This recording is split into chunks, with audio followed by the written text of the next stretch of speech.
শচীন দেববর্মন একজন আমরা সবাই জানি যে কালজয়ী শিল্পী, সুরকার ও কিংবদন্তি সঙ্গীত পরিচালক,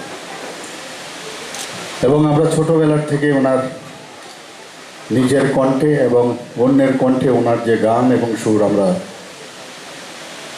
মানে ছোটবেলার থেকে আমরা শুনে আসছি, এবং বিস্তারিত এখানে ওনার সম্পর্কে এখানে আলোচনা করেছেন। আমি যখন এখানে প্রথমে আসি, আমি আমাদের জিষ্ণুকর্তার সাথে যখন কথা বলছিলাম, আমি বললাম আজকে এখানে এসেছি খালি আপনার কথা শোনার জন্য, কারণ আপনাদের ফ্যামিলির উনি একজন ব্যক্তি, লিজেন্ড ব্যক্তি। তো ওনার সম্পর্কে আমরা ওনার কাছ থেকে সত্যিই শুনলাম অনেক কিছু, এবং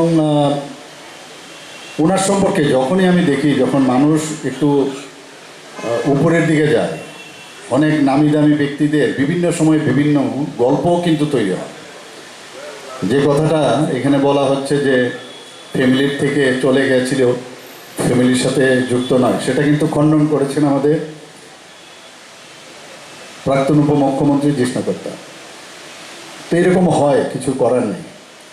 ত্রিপুরাতে আমি এবার মুখ্যমন্ত্রী হওয়ার সুবাদে বহু জায়গায় আমি গেছি। আমাদের সবাই জানেন, এখানে বারবার একই কথা আমি বলবো যে আমাদের 19 ট্রাইবস এখানে আছে ত্রিপুরাতে, জনজাতি,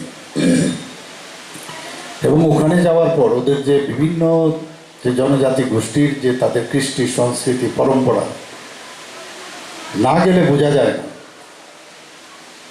এবং সেটাকে পুঁজি করে যে উনি ওনার যে অবাধ বিচরণ ছিল, যে রাস্তা মানে যে রাস্তা দিয়ে চলতেন, ত্রিপুরার যে গ্রাম গঞ্জ, নদী নালা, এইসব দেখে কিন্তু উনি মানুষ হয়েছেন।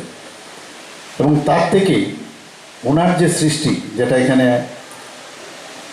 বলার চেষ্টা হয়েছে, যে ওনার যে অনবদ্য ওনার যে সৃষ্টি, আজও আমরা যখন ওনার গান শুনি, ওনার যখন সুর শুনি, সত্যি অদ্ভুত লাগে। ধ্রুপদী সঙ্গীত এবং সেই আপনার পল্লী গীত এবং সাংস্কৃতিকের যে ধরনের ওনার মধ্যে ভাবধারা, সেটা কিন্তু অন্য আমার মনে হয় আর কোনো যারা সুরকার ভারতবর্ষের সৃষ্টি হয়েছে এটা কিন্তু আমরা দেখতে পাই না। এবং আমরা জানি যে ওনার যে এডুকেশন ছিল, আইএ পাস করেছে, আইএর পরে বিএ পাস করেছে, এমএ পড়তেও কলকাতায় উনি ভর্তি হয়েছিলেন। কিন্তু যেহেতু উনি এই গান বাজনার দিকে উনি আকৃষ্ট হয়েছেন, সেটা পুরোটা কমপ্লিট হয়নি। বাংলাতে ওনার প্রচুর উনি সুরও দিয়েছেন, গানও করেছেন।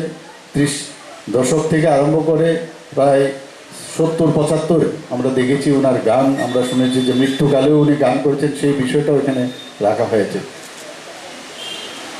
ওনার গান শুনলে একটা অদ্ভুত একটা ফিলিংস আমাদের মধ্যে আসে। এখানে যারাই আছেন আমাদের মধ্যে কিন্তু আমাদের ইনবিল্ট গান এবং সুর কিন্তু সবারই আছে, কিন্তু সেখানে মানে কে এটাকে পরিস্ফুটিত করবে, কার মধ্যে থেকে সেটা বেরিয়ে আসবে, ডিপেন্ড করে চর্চা এবং সে ওইদিকে যাবে কিনা তার উপর ডিপেন্ড করে। তো আমাদের আজকে গর্ববোধ হয় যখন আমরা বাইরে পড়াশোনা করতে গিয়েছিলাম, সেখানে যখন বলছে যে আপনি কোথার থেকে এসছেন, তো আমরা বলতাম ত্রিপুরার থেকে এসছে। তো ত্রিপুরা নিয়ে আমরা সবাই জানি, অনেকে সে ধ্যান ধারণা ছিল না, বলতে আসাম থেকে, আগরতলা বললে আগরপাড়া, এইসব শুনতাম আমরা। তো বাধ্য হয়ে বলতাম যে আমরা ত্রিপুরা, আপনি জানেন না, ওই শচীন দেববর্মনের যেখানে জন্ম। তো নিজেদের প্রাউড ফিল করতাম যে শচীন কর্তা ত্রিপুরার, এবং আমরাও সেই ত্রিপুরার একজন। তো এই যে বিষয়গুলো আছে এবং পরবর্তী সময়ে ওনার একমাত্র সুসন্তান আর.ডি. বর্মন যেভাবে মানে সঙ্গীত জগতে অবাধ বিচরণ করেছেন, ওনার আবার আলাদাভাবে যে সৃষ্টি সেটাও আমরা দেখেছি। মানে বাবার যে যে কায়দায় উনি গান এবং সুর সৃষ্টি করেছেন তার থেকে আবার আলাদা।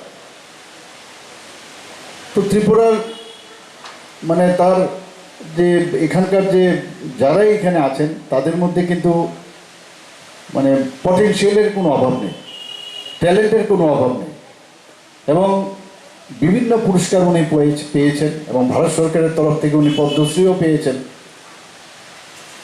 তো আজকে বিভিন্ন কথা আমরা শুনতাম যে শচীন কর্তা নাকি এখানে পুকুরের মধ্যে উনি রেওয়াজ করতেন, মানে জলের মধ্যে ডুবে সেই মানে সেই গলার আওয়াজ গলারকে তৈরি করার উনি চর্চা করতেন। এইসব বিভিন্ন কাহিনী আমরা শুনতাম এসব।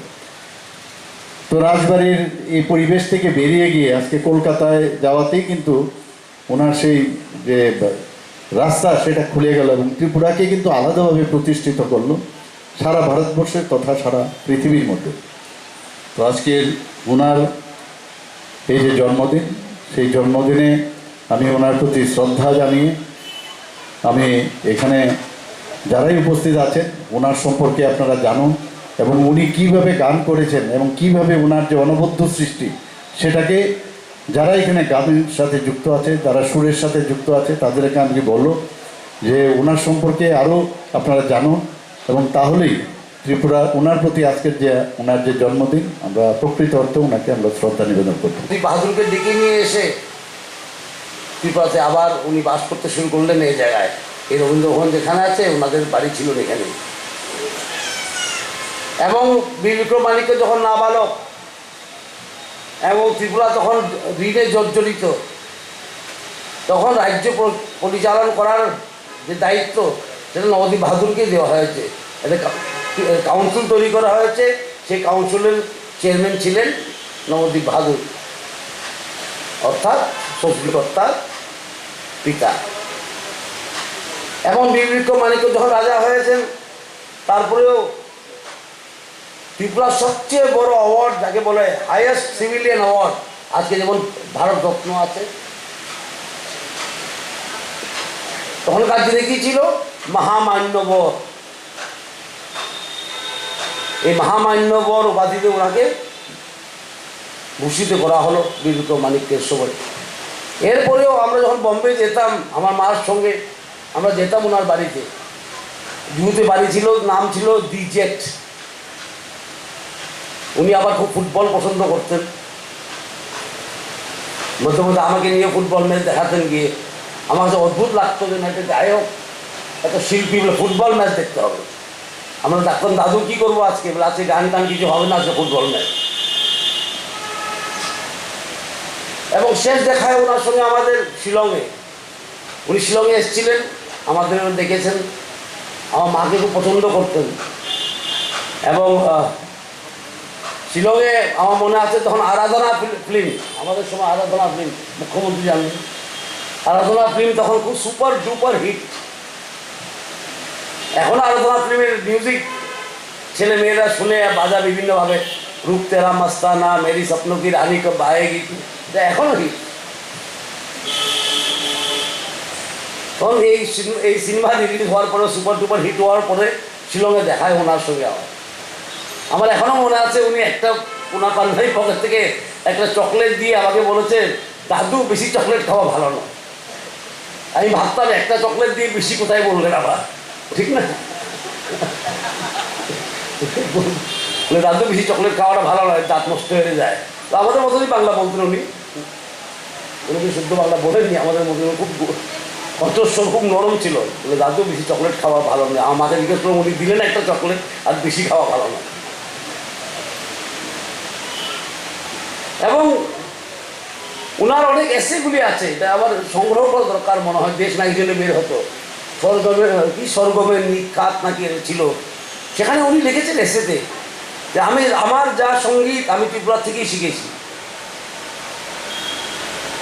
আর ত্রিপুরা রাজ পরিবারের জন্ম হওয়াতেই আমার জন্মলগ্ন থেকে আমি সঙ্গীতের সঙ্গে জড়িত। এটা ওনার বাড়ি ছিলেন। আর একটা বাড়ি ছিল এখানে মহেন্দ্র কর্তার বাড়ি, এই সামনে মহেন্দ্র কর্তার বাড়ি ছিল, যেখানে আলাউদ্দিন খান মতন লেজেন্ডারি শিল্পীরা সেটার শিখত মহেন্দ্র কর্তার থেকে। তাই আমরা যখন ভাবি শচীন কর্তার কথা, আমরা ভাবি সত্যি শচীন কর্তার সম্মান নয়, ত্রিপুরাকে সম্মান দিয়েছেন উনি। আর বহু গান কি বলবো, ওনার বেশিরভাগ গানে ভাটিয়ালি সুরে, লোকসঙ্গীতে সুরে এবং ত্রিপুরার সুরেও আছে। আমার এখনো মনে আছে একটা গান ছিল গাইডের মনে, পিয়া তোষে নাই না লাগে রে, এটা আমাদের রাজবাড়ির হোলির গান। এটা খুব সুপার ডুপার হিট, কয়েকদিন আগে গিয়ে শোনালো আমাকে, নতুনভাবে গিয়েছে কেউ একটা, বেশ ভালো লাগলো। সেটা আমাদের রাজবাড়ির হোলির গান ছিল, পিয়া তোষে নাই না লাগে রে। হোলির জায়গাও আছে কিছুটাতে, লাস্ট পার্টে মনে হোলির গানটা আছে না এটাতে। সুতরাং ত্রিপুরার সঙ্গে সবসময় যুক্ত। একটা কেস হয়েছিল নবদ্বীপ বাহাদুর এবং বিচন্দ্র মানিকের আমলে, সেটা বহুদিন আগে। তারপরে মনোমালিন্য হয়েও চলে গেলেন কোথায়, কুমিল্লায়। বীরেন্দ্র কিশোর মানিক কুমিল্লাতে ডেকে নিয়ে আসলো না, কিন্তু কাকা এসে বলুন রাজ্য চালাতে হবে।